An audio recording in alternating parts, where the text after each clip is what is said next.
Buenas, mi gente querida, ¿cómo están ustedes?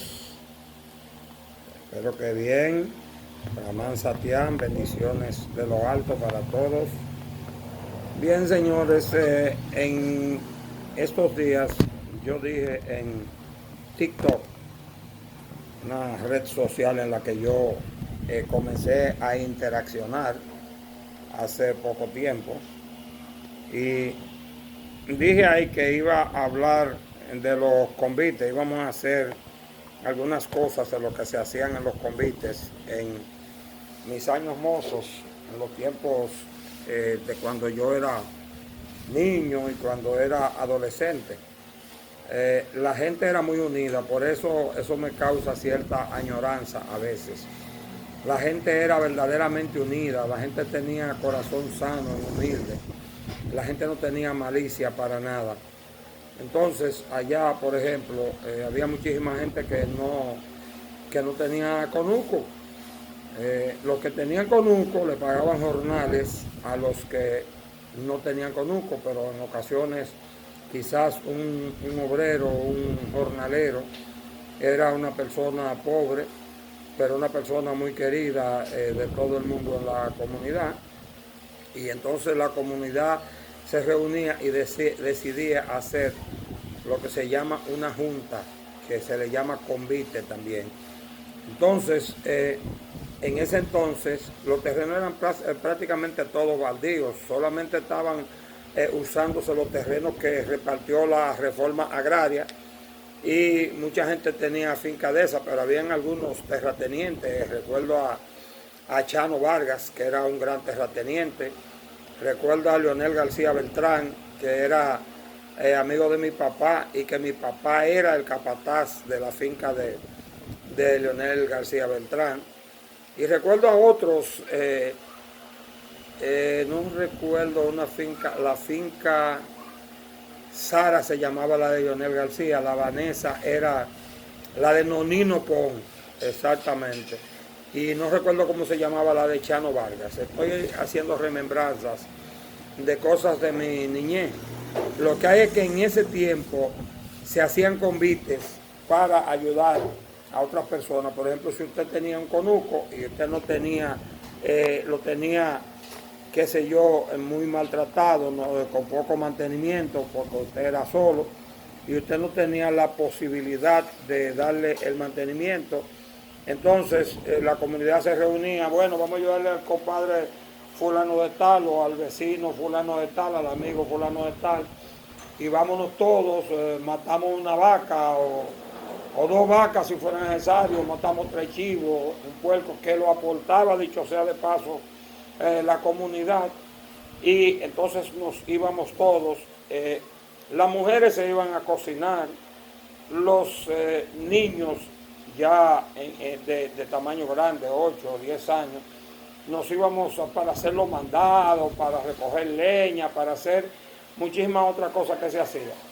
Y qué sé yo, 10, 15, 20 mujeres agarraban unos fondos, unos calderos grandes y latas cuadradas de esas de pintura, que eran en lata cuadrada que venía la pintura, se lavaban esas latas y cosas, y ahí se ponían, por ejemplo, cocinábamos, si era 3 chivos, un puerco, una vaca, lo que fuera, porque iban cientos de personas a dejar ese conuco en un día listo para que esa persona comenzara a sembrar para producir.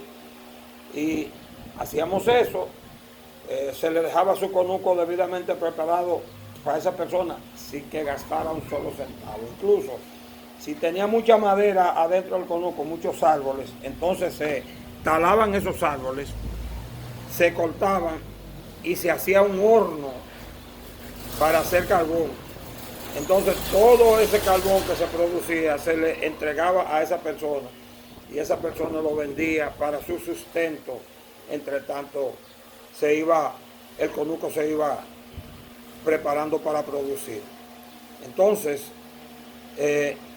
durante ese día, si era un día lo que se necesitaba, porque eso se hacía un día que no era de trabajo, por ejemplo, bueno, el domingo vamos para la casa de fulano de tal, de Eduardo, Ramón Toña, qué sé yo, para mencionar nombres de gente que eran de allá de mi campo. Entonces, se iban este domingo, bueno, no pudimos acabar el domingo. El siguiente domingo venimos para acá de nuevamente, hasta que se le preparaba el conuco a esa persona y ya esa persona se dejaba en condiciones de producir. Esa persona comenzaba a producir y siempre tenía la delicadeza de comenzar a enviarle a algunos de los vecinos algunas de las cosas que producía, otras las vendía, pero se iniciaba el progreso en esa familia de alguna manera. Esa familia tenía muchísimas más facilidades para producir sus alimentos y todo, y para producir, economizarse un par de pesos, ¿entiendes? Y además, esa persona entonces ya estaba, se ponía en condiciones de pagar jornales y más personas podían trabajar. A eso se le llamaba, en mi campo se le llamaba junta, pero de manera general se le llama convite. Durante ese trabajo que estábamos haciendo ahí, nosotros hacíamos muchísimos juegos sin pararnos de trabajar, porque se jugaba con la boca y se trabajaba con la mano. Por ejemplo, cogíamos a improvisar. Por ahí María Ceba, yo no he visto gente más habilidosos que los campesinos para improvisar. Gente trabajando quizás uno a 2.000, 3.000 metros de distancia, a 1 kilómetro de distancia, dependiendo del tamaño de la finca. Y por aquí salía uno, por ahí María se va, esto y esto y esto y esto, y voceaba el otro por allá, cogía el por ahí María se va, otro por allá, decía esto y esto y esto y esto, y así nos pasábamos el día disfrutando de ese convite, de esa junta que nosotros estábamos haciendo, y todo el mundo se sentía feliz porque estábamos contribuyendo a que una persona más de la comunidad elevara su nivel de producción y se pusiera en mejores condiciones, y así el progreso a nivel de esas comunidades avanzaba mucho. Yo recuerdo una vez que fuimos a trabajar, porque les digo, había demasiado terreno baldío. Ahí el gobierno no te prohibía meterte a un sitio. Lo que el gobierno cogía para repartir, preparaba la tierra y las repartía, pero en lugares donde el gobierno no tocó esos terrenos, sencillamente usted iba y decía, bueno, yo voy a talar un conuco aquí, y agarraba usted y se fajaba a tumbar palos como un loco ahí y hacía su horno. Si usted no era quizá una persona que tenía buen vivir en la comunidad y que no tenía muchas personas que lo respetara mucho o que le tuviera cariño, entonces usted simple y llanamente se fajaba solo ahí, cogía su lucha, o aparecían 2 o 3 que en un determinado momento le ayudaban, pero usted preparaba un conuco sin tener que comprar 1 metro de tierra, y la gente entonces comenzaba a tener sus propiedades, sus cosas que le pertenecían. La gente aprovechaba y ahí criaba gallinas, criaba patos y muchísimos animales. La gente trataba de tener 1 vaca o 2 vacas para por lo menos la leche de su casa. Era raro que una gente no tuviera 1 vaca o 2 vacas para por lo menos tener la leche de su casa, por lo menos la gente más pudiente. Y otros tenían ganados grandísimos, ganado de chivo, ganado de vaca y todo eso. Pero lo que hay es que la comunidad siempre estaba preparada para hacer el trabajo, para hacer la ayuda, para meter la mano en la parcela del vecino o en la futura parcela del vecino para preparársela y dejar el vecino preparado. Bueno, ya tú tienes tu conuco, de ahí para allá, fájate a darle mantenimiento para que te dé buena producción. Eso era una cosa hermosa, eso era una cosa agradable, y nadie andaba buscando nada sino el bienestar de ese vecino. Algo que le beneficiaba a todos, porque un vecino que logró conseguir lo que necesitaba, que logró conseguir prepararse para hacer de su vida lo necesario para progresar. Bueno, ya ese era uno menos para que hubiese que cortar un racimo de plátano de vez en cuando y mandárselo como regalo. Ay, vamos a recoger unos cuantos huevos, vamos a mandarle un galón de manteca al vecino que está en mala, que bueno, ya ese era uno menos.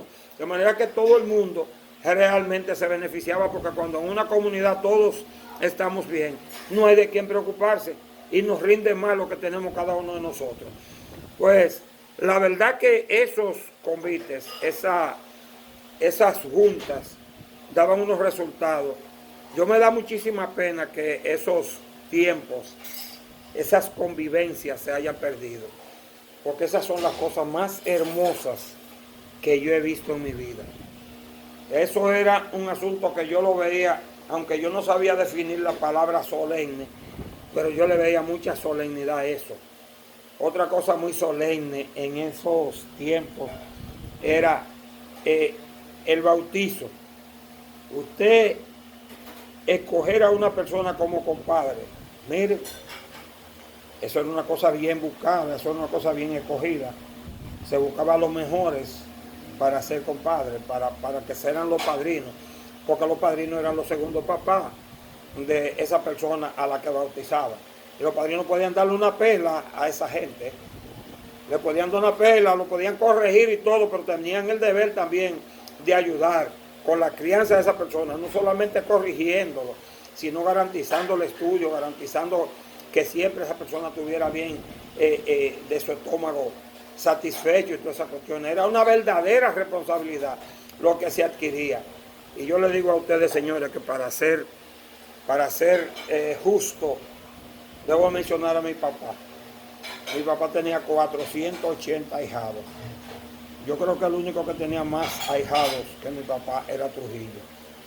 Por eso yo viví siempre tan orgulloso de mi papá, porque mi papá fue una persona dedicada al servicio. Mi papá nunca tuvo un conuco. Mi papá era el capataz de la finca de Leonel García Beltrán, y esa finca, mi papá ganaba suficiente ahí para nosotros vivir bien, sin problema. De manera que papá no taló un terreno para él hacer un conuco para nosotros. Pero estuvo en todas las juntas habidas y por haber. No hubo una junta, es más, mi papá era organizador de esas juntas. Por eso cuando mi papá se metió a político, nosotros llegamos al PLD y mi papá se metió a político, papá logró que el PLD fuera el líder en Doña Antonia, donde mi papá vivía, porque todo el mundo seguía a mi papá. Mi compadre Juan Navarro, mi papá era compadre ahí, yo creo que de la mitad de la gente, y era una solemnidad, le digo, terrible. Un hombre de 30 a 35 años, cuando veía a su padrino, se inclinaba, algunos se arrodillaban, si un padrino o la bendición padrino, se quitaban el sombrero si lo tenían. Eso era una situación verdaderamente solemne, una cosa que yo apreciaba muchísimo, una cosa que a mí me agradaba sobremanera. Vamos a dejarlo ahí. En algún momento yo voy a subir a TikTok algunos de los por ahí María se va a capela, porque no soy músico ni tengo músicos conmigo, pero en TikTok vamos a subirle algunos de los por ahí María se va y de las diferentes cosas que hacíamos. Incluso se hacían juegos, unos juegos muy decentes, ¿entiendes? Había uno que se llamaba, creo que el Rey, que venga a Santo Domingo a servirle al Rey, que venga a Jamaica a servirle al Rey, que venga a Dajabón a servirle al Rey, y cosas por el estilo. Eso era un juego delicadísimo. Se jugaba la vaca sin lazo, pero sin la malicia que se jugaba aquí en la capital cuando yo vine, porque cuando yo vine aquí vi jugar la vaca sin lazo, y ya era con una malicia y una plebería terrible. Se jugaba trúcamelo, trúcano, se jugaban muchísimas cosas, costumbres que se fueron perdiendo y conforme fueron desapareciendo, le fueron dando paso a los antivalores que hoy tenemos. Vamos a dejar este video aquí. Espero que ustedes nos escuchen, que vale la pena, y que sus hijos nos escuchen también, porque lo que buscamos con nuestras, hablando del pasado, es buscando de alguna manera volver a revivir parte de ese pasado y volver a algunas de las costumbres que teníamos en ese pasado. Un pasado glorioso definitivamente, donde yo no conozco de los que vivíamos, por ejemplo, en Doña Antonia, yo no conozco ninguno que salió delincuente, ninguno. Sin embargo, los que crecieron después de nosotros Entonces fueron perdiendo los valores y convirtiéndolos en antivalores. Hasta aquí, Brahman Satián, Marino Navarro para ustedes. Gracias. Me comparten, me comentan. Gracias.